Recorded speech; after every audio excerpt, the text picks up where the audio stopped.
Minions Anatomy explored, the physiological details of these adorable villains. People across the world adore the Minions. What is not to love? These little yellow creatures have taken the world by storm ever since Despicable Me was released in the year 2010. Clearly, these mischief-loving henchmen have struck a chord with people of all ages, as is evidenced by the plethora of Minions merchandise flooding the markets.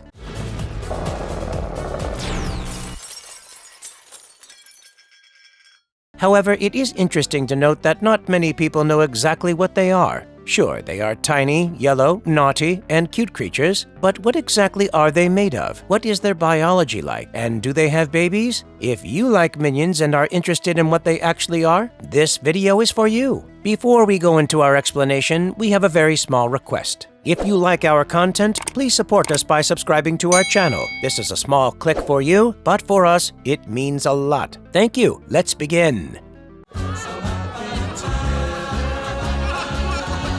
How did the Minions come into existence? The history and origins of the Minions are actually quite complicated and vague, with various theories swirling around the internet. The main thing that we do know is that Gru had a ray gun that could turn humans into minions, which means some of them are definitely humans now in minion bodies. But as seen in the 2015 movie titled Minions, these little yellow creatures have been around for a long time. In terms of geology and tying these creatures back to the known history of our planet, Minions, the movie, shows its titular characters servicing an evil dinosaur that resembles a Tyrannosaurus Rex, indicating they have existed since at least the late Cretaceous period. That makes them one of the longest existing complex organisms in the world, having been around for at least 60 million years. They have served a variety of evil and wicked leaders throughout history, such as vampires and the ancient Egyptians. Thus, millions of years ago, they emerged from the Cretaceous Sea to aid evildoers all over the globe. The Minions trailer supports this, and it is evident that despite being around for so long, they've never been very good at being evil. They are also known as always wanting to find an evil master to serve, since that is apparently their life's purpose. So presumably, they found Gru, having survived millions of years serving under various different diabolical masters. A brief short film, however, offered the alternative theory that they were made of single-stranded mutated DNA. The origin of the Minions is still a secret. In truth, we are unsure of their sexual orientation altogether. Keep watching to find out if they can actually reproduce.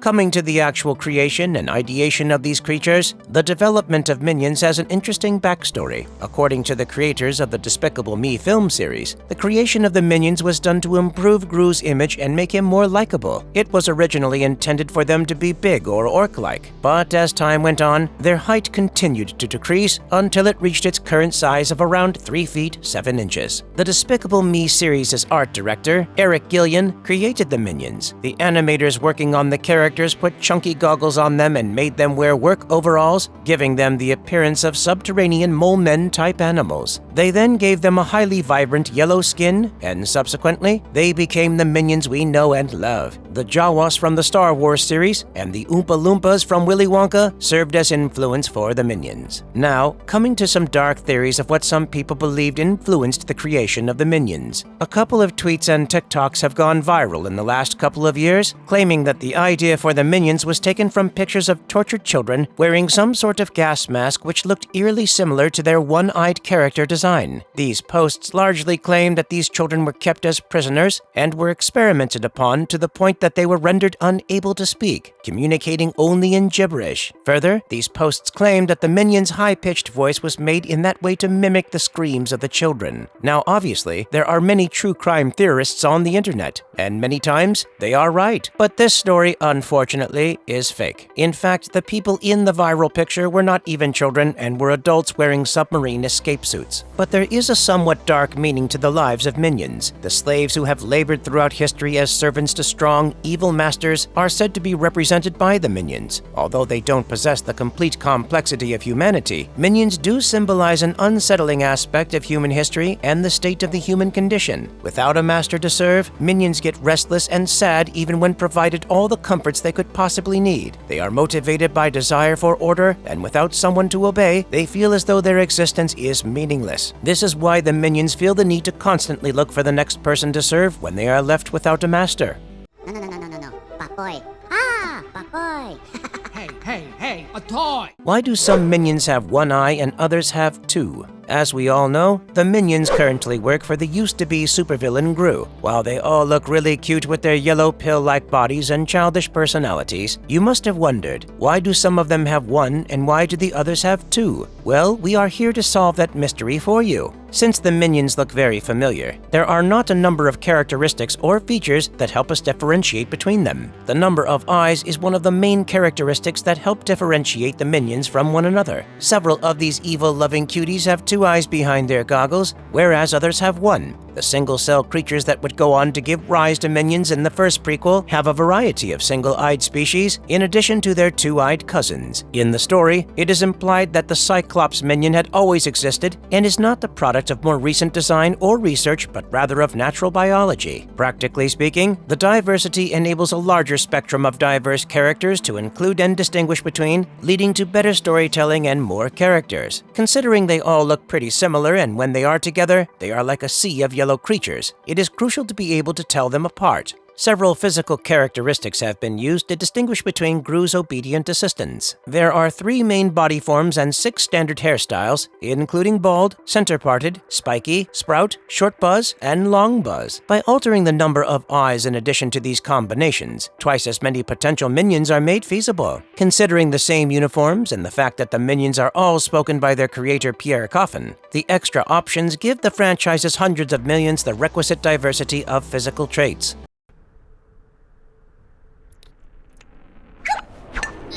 How can minions survive in outer space? We all know that the minions went to outer space in Despicable Me, but we are pretty sure that scene made you wonder about their survival abilities in space. Well, turns out minions possess a number of physiological traits, such as the ability to mimic the characteristics of glow sticks with a crack and a shake to their bodies for their nighttime activities, such as navigating air conditioning channels. They can also survive without air and withstand harsh weather circumstances, such as freezing to death, as seen in Despicable Me when one of them was in space without oxygen. In the movies, minions seem to be virtually impervious to harm. They are stomped on, startled, and abandoned, yet still seem unharmed. We also saw one minion glide into space after being doused in an anti-gravity drug. Minions. What are the different types of minions' hairstyles? As we mentioned earlier, for the purpose of diversity, there are many combinations of minions available to us. We have 6 different hairstyles: bald, center-parted, spiky, sprout, short buzz, and long buzz, and 3 different body shapes: small and plump, medium, and tall and thin. The ones with the sprout-cut hair are usually the taller ones, while the one-eyed minions are usually small in size. Thus, the hairstyles are used to give the minions personality and character, and even set them apart, because otherwise, they pretty much look the same.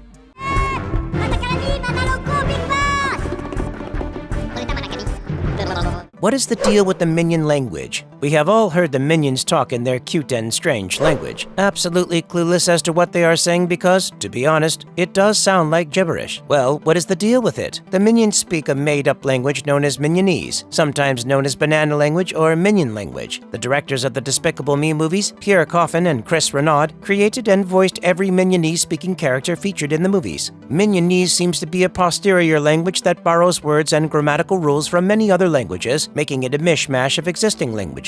Minionese include terms like banana, which they translate as bapple, so it is just an apple with a B instead of an A, and potato. Both these words have English roots. Additionally, Minionese includes words from other languages like Spanish, Italian, Chinese, and Filipino, specifically the Tagalog dialect, French, and Russian, as well as words with Spanish linguistic influences such as para tu, which roughly translates to for you, and la boda, which means the wedding. We also see French influences in terms like poulet tikka masala and et pis c'est tout. There are Russian words such as da, which means yes, Italian words like gelato, Japanese words like kanpai, which translates to cheers, and even Hindi words like paneer tikka masala. Also pretty much like the entire world, the minions are also influenced by the Koreans. The Minionese language also uses Korean words such as hana, dul, se, meaning 1, 2, 3, as they often like to count down, along with many other languages. New Minionese terms are used by the the Minions in the Minions movie, such as tropa, which means a group of pals in Filipino and Spanish. There are also certain terms that are only found in Minionese, including papoy, which means a toy, and malado, which is a tactic used to try to attract attention. Moreover, Minions regularly repeat phrases they hear, most especially names. At this period, they occasionally experience small speech impairments involving a single letter, as heard from Kevin at the 1968 VillainCon and from an unknown minion in the ice cave. Although below appears to be the preferred greeting, some minions may be heard saying hello with the appropriate lip gestures, such as Stuart when he tries to flirt with the fire hydrant, suggesting that some of their utterances may simply be speech impairments shared by the majority of minions. There are some common phrases which the minions use to refer to themselves or someone who looks like them. They refer to their bosses or employers as boss and big boss. We have not seen any non-minions speak Minionese as of yet, but there are some characters who seem to understand it. Further, as seen in Despicable Me 3, Gru has a dictionary of Minionese words, but he is not fluent in it, and the minions laugh at him when he attempts to speak it. In the end, their language is cute and hilarious, so we are not complaining.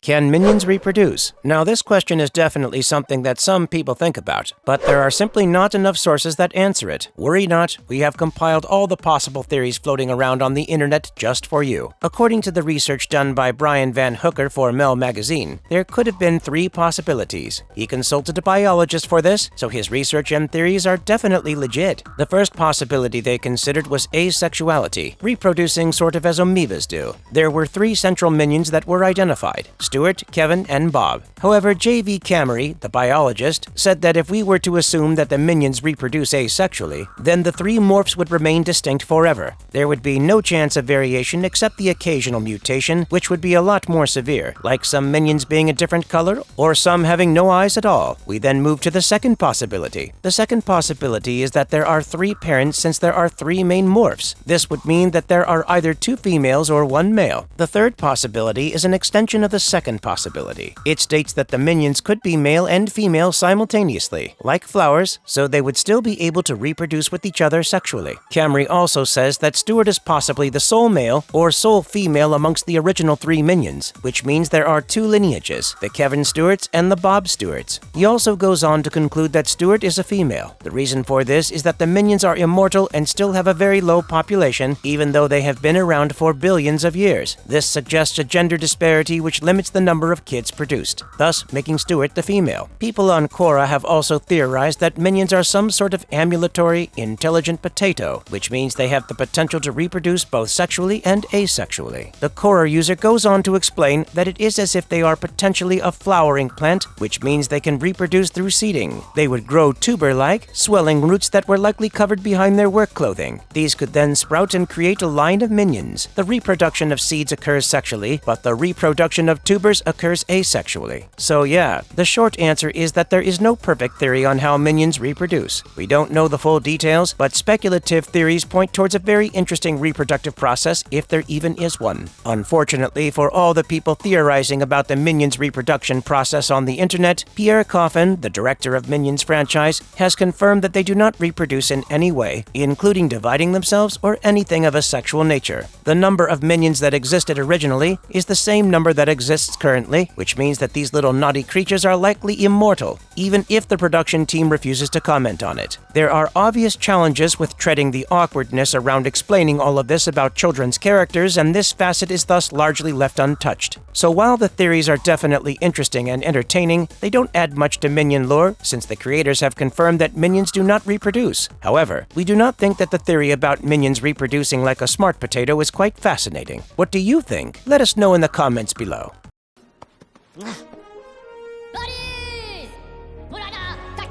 Are all the minions male? Because of the way they dress, you might have assumed the minions had members that were both men and females. But in reality, there are only male minions. Simply put, because they are absurd, cross-dressing is one of their favorite pastimes, just like singing and eating bananas are. In an interview with HuffPost Entertainment, the creator of the Minions, Pierre Coffin, explained that despite having masculine names, the minions are actually genderless. The animators debated adding a few feminine names to the mix, but ultimately decided against it. Coffin Kevin even laughed during the interview and said, "Minions are so dumb that they couldn't be girls." So there you have it. The minions do not have any genders. They are what they are, pill-shaped yellow creatures. But all of them do have male names.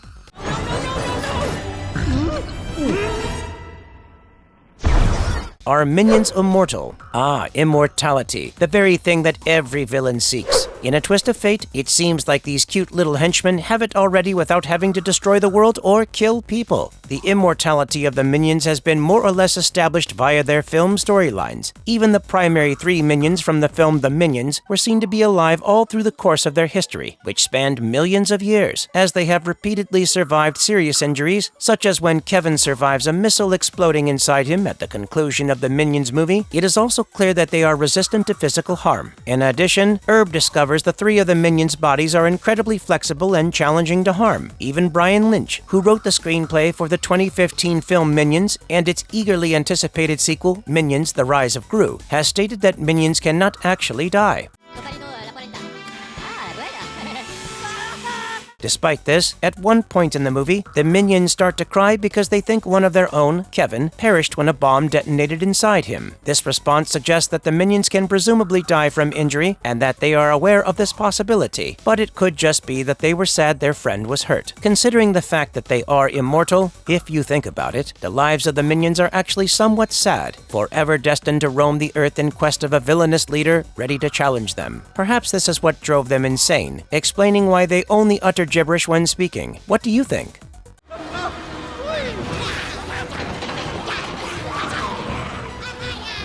The purple evil monstrous minions. We all know that the minions are yellow in color, a signature shade crafted just for them. However, audiences were treated to a whole group of purple evil minions in Despicable Me 2. Here is what they actually are. The PX41 mutation produced extreme mutation in the regular minions in Despicable Me 2, which caused them to turn purple and destructive and be known as the evil minions. Since yellow and purple are on the opposite sides of the color wheel, their purple color may be a reference to the color wheel, which is indicative of the difference between the personalities of the yellow, gentle minions, and the purple, violent ones. Interestingly, the concept that was used for the design on these creatures has a very fascinating history. The Tweety bird, who consumes the potion and transforms into a beast, served as inspiration for this transformation. Their purple skin, wild frizzy hair that stretches out like a mane, long arms, big sharp crooked teeth, and underbite, which causes only a few of their teeth to stick out of their mouths, set them apart from normal minions. They rarely talk because they are untamed and have a feral appearance. Instead, they typically snarl, growl, attack things, roar, and scream. The PX41 mutated the normal minions into vicious, ruthless, irrational, disruptive monsters that are totally indestructible and devour or demolish anything in their path. Evil minions have characteristics in common with other PX41 mutated subjects, such as greatly increased flexibility, tactical toughness, and offensive ability at the expense of cognitive ability, leaving them unable to create appropriate speech, but they still have the horde mindset. Additionally, evil minions have poor eyesight and are incapable of telling friends from opponents unless it is made abundantly clear. They are also vulnerable to sonic attacks, which render them immobile until the source of the sound is stopped. The evil minions' larger feet also enable them to sprint more quickly than a typical minion. Last but not least, they are extremely durable and pretty much impossible to harm. However, at the end of Despicable Me 2, all the evil purple minions were cured via an antidote, and these purple creatures were never seen again. Probably for the best, eh? Whether you love them or hate them, you just cannot ignore them because the minions are everywhere. In addition to their contagious laughter, minions are particularly well suited to the internet era. They can be loved in small doses and turned into memes and GIFs. The attraction of the minions can be understood without watching a 90-minute film. They can still stand out and bring immense joy in 4-second clips. What do you think about the minions? Do you love them or hate them? Tell us in the comments section below. And if you liked our content, don't forget to leave a like and subscribe to us if you haven't already. Have a good one and be safe. Thanks, everyone.